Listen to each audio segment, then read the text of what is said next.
So, you know that moment when you look around the room for the adult and then you realize it's supposed to be you? Yeah, me too. Hey, I'm Renzi and welcome to I Thought I'd Know by Now. I started this podcast because somewhere along the way, I realized I couldn't be the only one thinking I thought I'd know by now. Know what I was doing, know where I was going, know why certain things happened the way they happened, how they happened. But life has a funny way of teaching us that maybe the goal isn't to have everything figured out. Maybe it's to keep growing, keep trusting, and keep showing up, even when we don't have all the answers. So, every week, I'm inviting you into honest conversation about faith, about life, about relationships, friendships, unexpected detours, and the stories that shape us along this journey. I'm really glad you're here. But let's get into today's episode.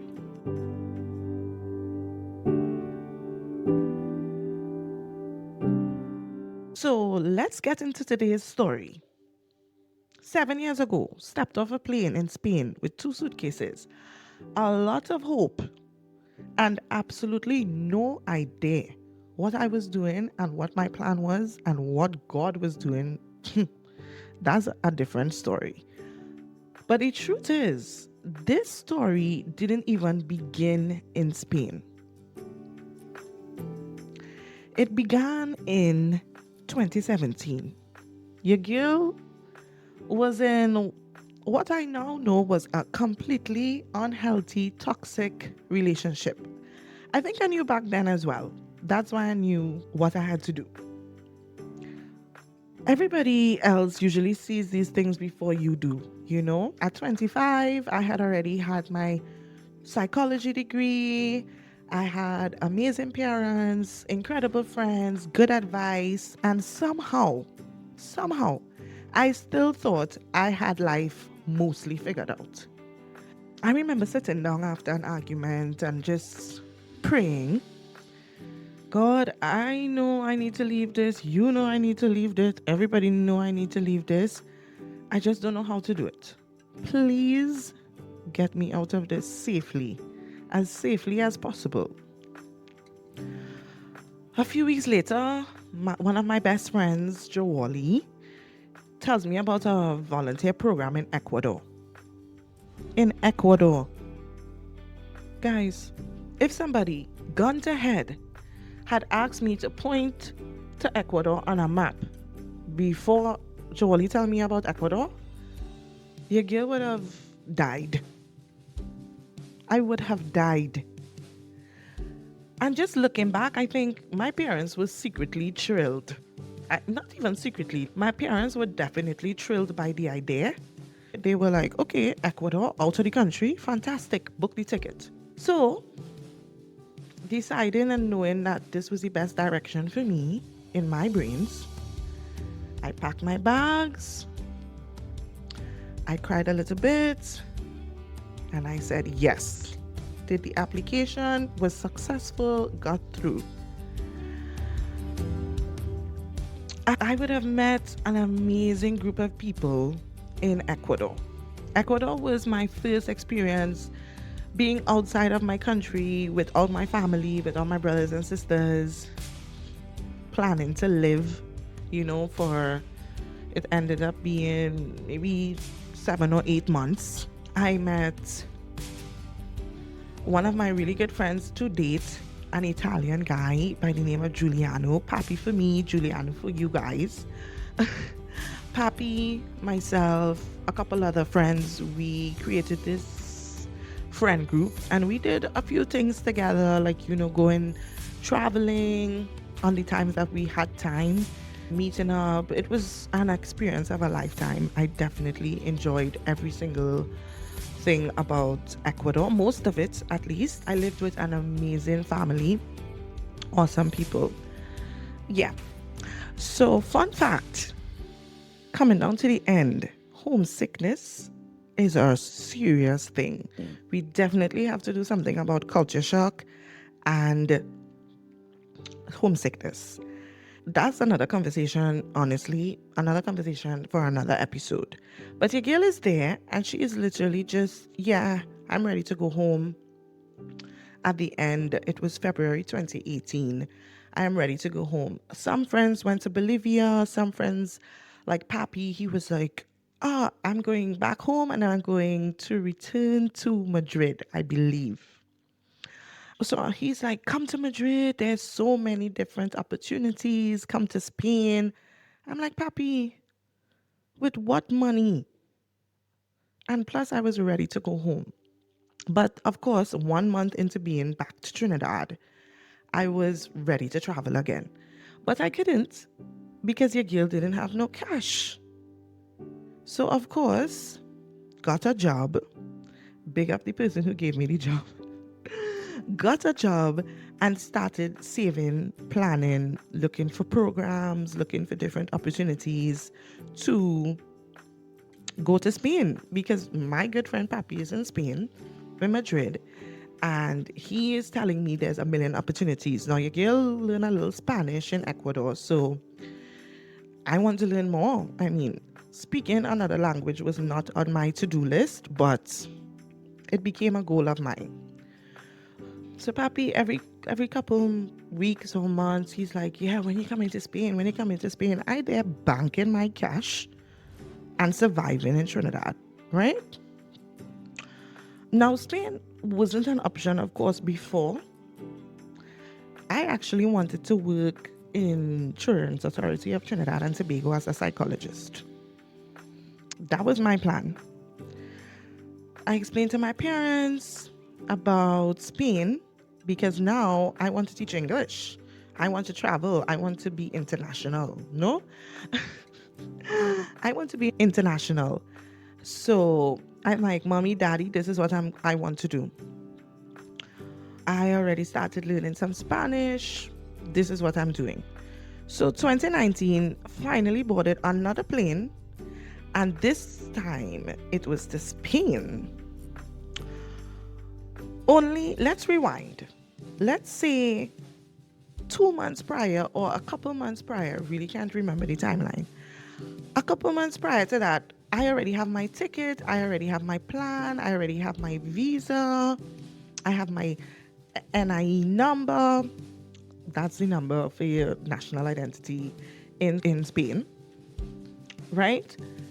I there, Pappy going to London. Pappy has left the building. He has gone, he has moved, he is now in London. I am on my way to Barcelona, Spain. Pappy is living in London. So it was curious because even in that, there was a lesson because sometimes you think, or not you think, you discover that the person who actually inspired this whole move, was no longer even living in the country. I mean, now in my wisdom, the little wisdom I have, I think that God works like that.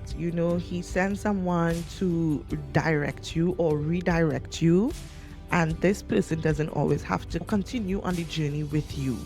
Pappy is, of course, still my friend, and I have seen Pappy throughout the years a couple times, but the entire direction to Spain, I have never seen Pappy in Spain one day in my life. Currently, he was really just one person that God placed in my story at that time to point me into the direction that he wanted me to go, in the direction that I needed to go possibly. And that's how God works. And if you do believe in God, whatever floats your boat in terms of faith, in terms of believing that something else is directing you, some being, some powerful source of energy, they work like that, sending you in a direction, using people to assist in that process.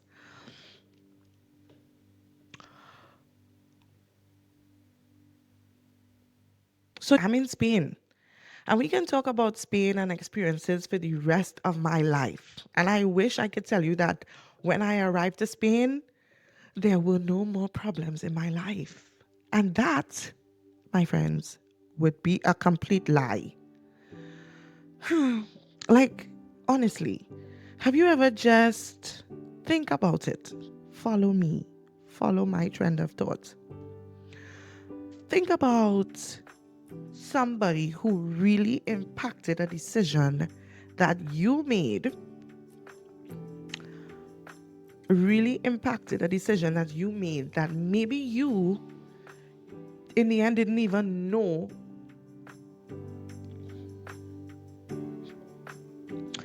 Yeah, I just want you to think about it for a moment. Think about a person like the pappy to my story. No? Someone that assisted you in making a huge decision in your life. No? And in the end, they didn't even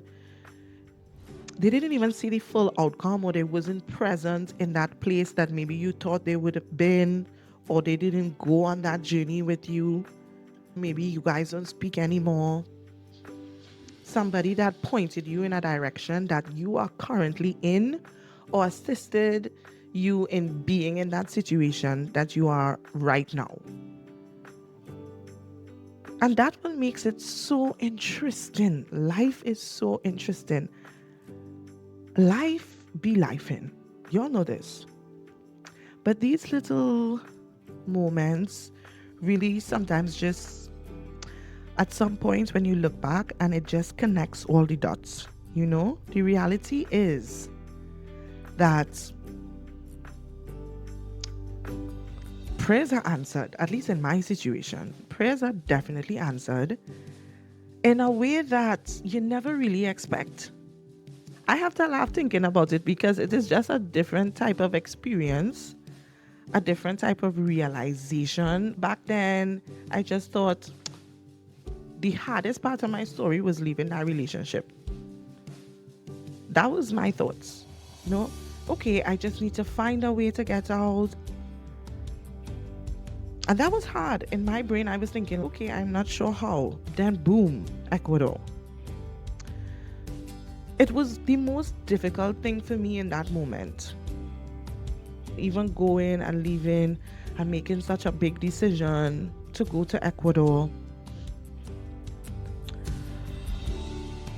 And fast forward to 2 years later, I had no idea, of course, that my ex would actually lose his life. Getting that phone call while I was in Spain, maybe 3 o'clock in the morning, my time, it brought up a lot of emotions, a lot of sadness, a lot of reminiscing. It brought out, one of the emotions that it really brought out to me was believing in grace and giving people grace. Because nobody is truly 100% bad or 100% good. It's just a reminder that none of us really knows how much time we have. And it just made me look back at that time, that season of desperation, of trying to get out of that relationship. It really made me look back and think with a completely different perspective, look back with different eyes. People are just really all good or all bad. And I think life is just so much more complicated than that. And in these moments, I recently had an encounter with grief, true grief, and still experiencing it now. And that's another episode and another story that we need to dissect and figure out. But it really just teaches us that we never know when is the last time we will see someone. None of us know if and when a relationship would end. We don't know which people we'll never see again. We don't know which difficult seasons are quietly just preparing us little by little, second by second, redirecting us, putting us into preparation mood for what is the next chapter. We don't know how God does what he does, and he just be weaving through, just putting things together for us. And we just have zero idea. I thought I'd know by now to just trust God in every season of my life, because really there are so many different situations that I know that we have to navigate in our daily lives, as a sister, as a brother, as a friend, as a wife, as a husband, as a daughter, as a son. And I think the most important thing to realize is that we are just still figuring out everything. We are becoming. I am definitely becoming. And I am, in hindsight, so thankful to experiencing things that I have experienced, and even the things that I am experiencing now. Listen.